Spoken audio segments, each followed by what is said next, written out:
Grand opening, grand closing.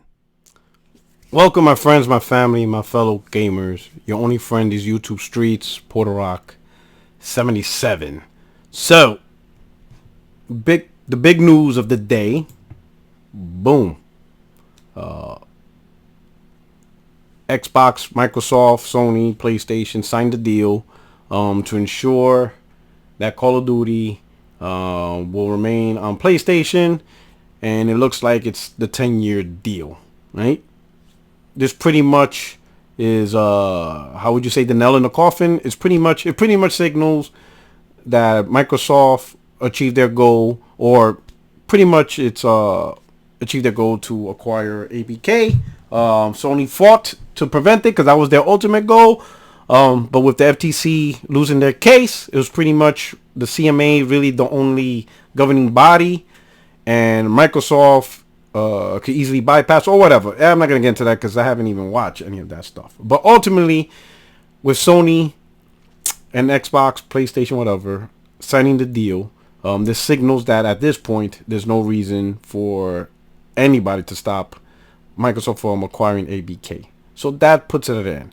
So PlayStation gamers who were uncertain of what would happen with Microsoft acquiring ABK, you at least got the game for 10 years. Now, this is only Call of Duty. If there's any other game that you're interested in, potentially if they decide to make Spyro, Crash, Tony Hawk, or whatever, you most likely will not get those games. Those games will be exclusive to Xbox. That's literally how it is, right? So everybody asking, but what about these other games? I think you should have a little foresight to know what's gonna happen. Now, are those games even gonna be made? Who knows? But that's a conversation for another day. But what I find it weird is everybody's trying to find a level of clout in this, right? A level of pride in something that's out of control when it just doesn't make sense, right? So the first level of clout chasing, and this is primarily from the Xbox fanboys and stands, it's just weird. So the first one is Sony bent the knee, all this stuff, right? They have pride. They're thinking that, Sony bow down, whatever. Weird logic, right? Because the way I see it, if I was an Xbox gamer, right? This is what's weird. This is why I don't know how some people can be an Xbox content creator, because this would drive me nuts. If I was an Xbox content creator, it would be really hard for me to associate with this logic, right? Because let's say if I was a hardcore Xbox gamer, I'm out there, I'm spending my own money, going to FanFest and all this weird stuff, right? I would actually be annoyed about this. I would not look at it as, Sony bent the knee. I would look at it as, how the F does PlayStation get Call of Duty, but we can't get Final Fantasy or Spider-Man or all this other stuff. In fact, the only thing I got was MLB The Show, whatever. You understand what I'm saying? I would be like, man, that's how I would look at it. One of the biggest games out there, and we can't even keep it exclusive on my preferred platform, right? So that's how I would look at it. It would just be weird to say, hey, Sony spent the knee, whatever, and that somehow is a bragging point. Because the reality is what Sony did was they took away a game and ensured it's not exclusive to your platform, right? Which leads to the second point, which I already know the damage control. But that means Sony, PlayStation players are funding Xbox games. Well, that was already happening with Minecraft, was it not? Is Minecraft not a big game on PlayStation? So that was already happening.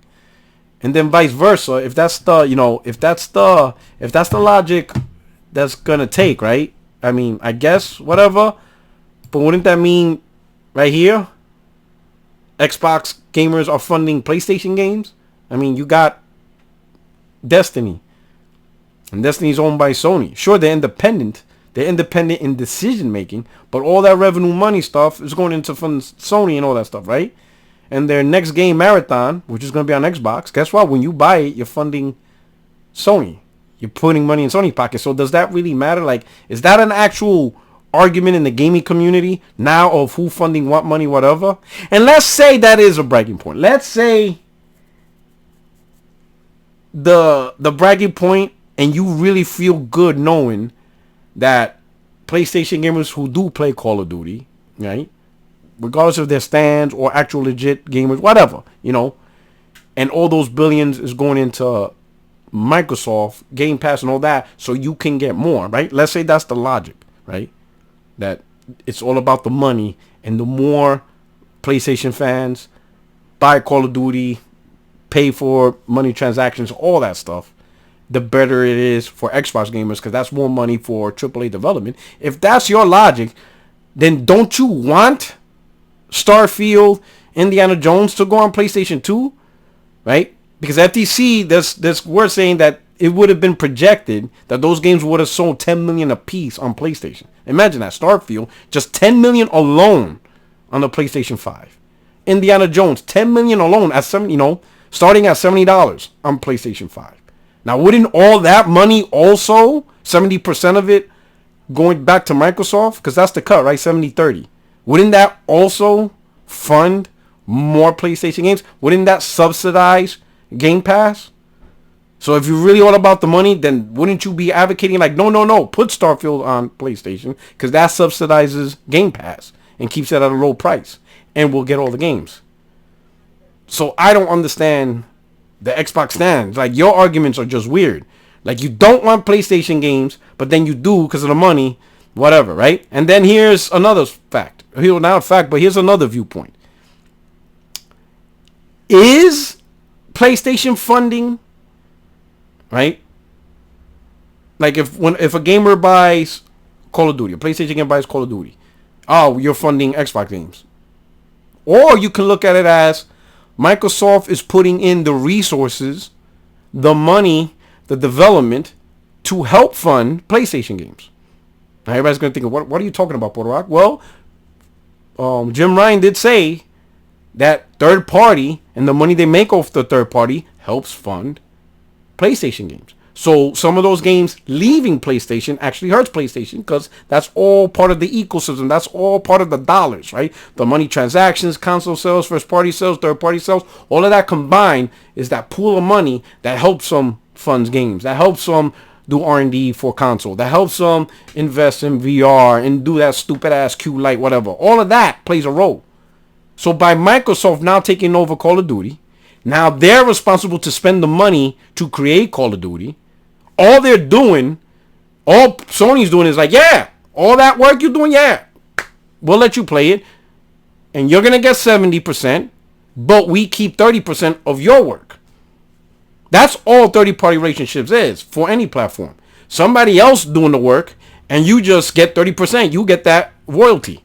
You're getting free money from somebody else's work simply because they want to put the game on your platform to get some of the sales.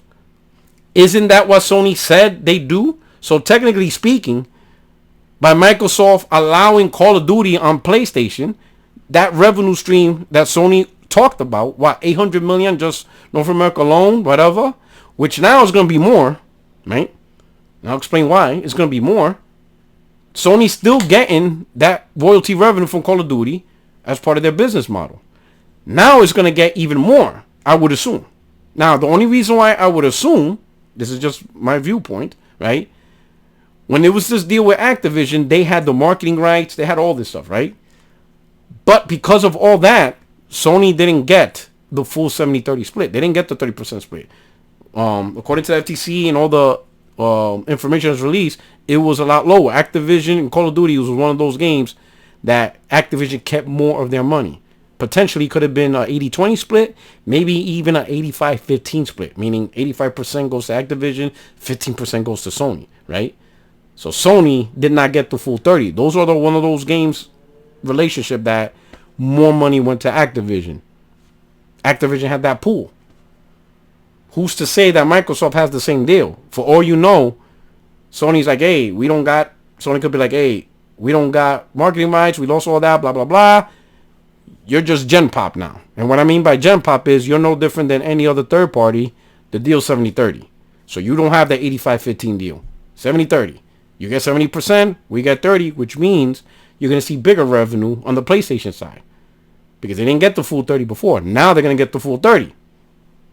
You see what I'm saying? So that's even more money on the Sony side, on the PlayStation side, to fund games as part of the overall big revenue dynamic right? So none of this logic makes sense because, once again, and I say this on the channel all the time, when you have these conversations on Twitter, so that's why Twitter, that's why I'm doing this in this video, I seen all the comments and I did not reply. I said, you know what? It's not even worth replying because this is not the environment to reply. Everybody's just trying to troll, talk shit, whatever. So we go here to get the real knowledge. We go here to have the real conversation. Tuesday, we'll have the real knowledge on the podcast, right? The real conversation on the podcast. The reality is, Sony signed the deal, and that 10 years mean Call of Duty is not exclusive on Xbox. It is also on PlayStation. PlayStation will continue to have the revenue as part of their overall strategy of revenue to make games, right? If Sony changed the deal, or if the deal got changed to a 70-30 split instead of the 85-15 or 80-20, whatever it was, which was less, that means Sony is getting more money now out of the deal, right? Sure, they don't got the marketing rights, but obviously, you know, Microsoft owns it, so that's a done deal. But the 30% split, but I will say that marketing deal won't be as much of a factor now. It will be a huge factor for next gen. That's definitely true. The marketing deal in 2027, 2028, when the new console comes out, huge, right? I think this gen, that train already left the station, right? PlayStation console sales is selling through the roof, whatever. I don't think there's much that's going to change that unless there's some type of disaster, you know, and primarily on the PlayStation side. Like Sony would have to like really screw something up to make people just be like, you know what, they lost trust and confidence. And I'm not talking about a showcase or executives don't talk to us. Nobody gives a damn about that. You know, they're talking about true disaster. You know, like the 2011, you know, network falling apart or whatever, things like that. But we're way beyond that point. At this point, you know, as long as Sony keeps making the great games, it keep going, right? But the real conversation is just weird. It's just doesn't make sense, right? But I get it though. On Twitter, that's why I said don't take Twitter seriously. Never take Twitter seriously. I've seen people who, you know, protect their account or they log off of Twitter because they get upset. Whatever. I'm like, bro, your first mistake is you taking Twitter seriously. It's the Thunderdome. It's the mosh pit. Come in with the jokes, come in with the best snaps, and prepare to trigger anybody on there. That's it. If you want to have serious conversations, you got to do it on a podcast because it's a whole totally different environment. Because all the silly stuff that you see on Twitter, you will rarely see it here on the screen. People act different on the screen. And if they do act the same exact way that they do on Twitter, because it happens, you can easily see how stupid they are. It is because the environment's different. Everybody will be like, wait a minute, this guy's dumb as hell. You see what I'm saying? So this is where you have the serious conversation, right? So all in all, right, it looks like the deal's going done.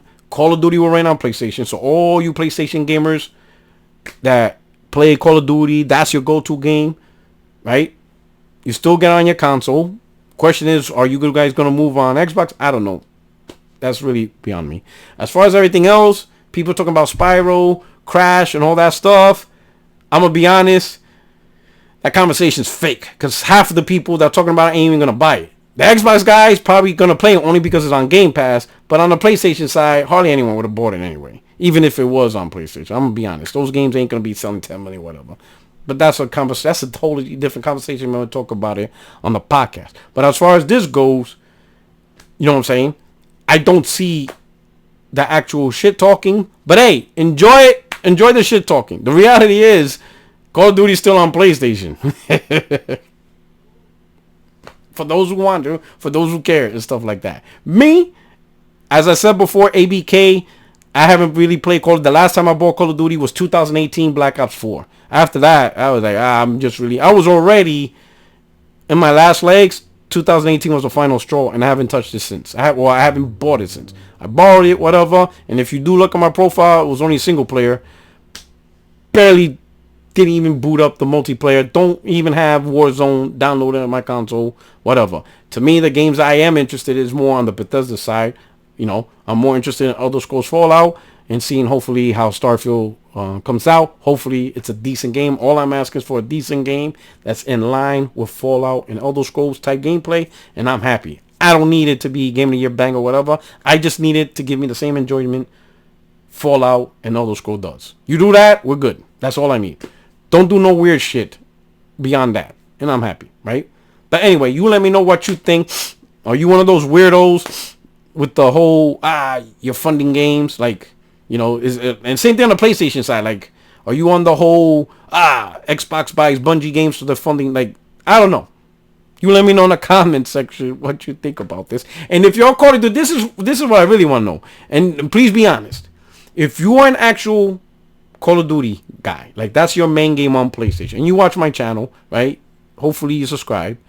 Or if you're new to the channel and you are a Call of Duty gamer, that is your game, and you already bought a PlayStation 5, you already have it. Does this deal is making you consider leaving PlayStation 5 and converting over to play Call of Duty on Xbox and sign up for Game Pass? Or do you feel that's too much financial cutover? You're just going to ride it out with PlayStation 5 and then wait till next gen to cut over to Xbox. Let me know, what would you do? Like, what are you thinking if you are thinking about whatever? That's going to be an interesting conversation. I just want to get a feel from the actual Call of Duty gamers that is their primary game. Not a side game, not a game you play occasionally. No, that's your main thing. So how are you guys taking this? Who are on PlayStation 5, you primarily play Call of Duty. What are your plans? What are you guys doing?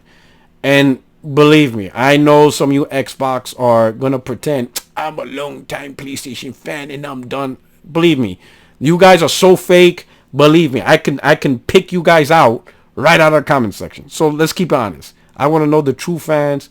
Let me know what you think about this. Anyway, hope you enjoyed the video. This is your boy Puerto77, and I am out of here. Peace.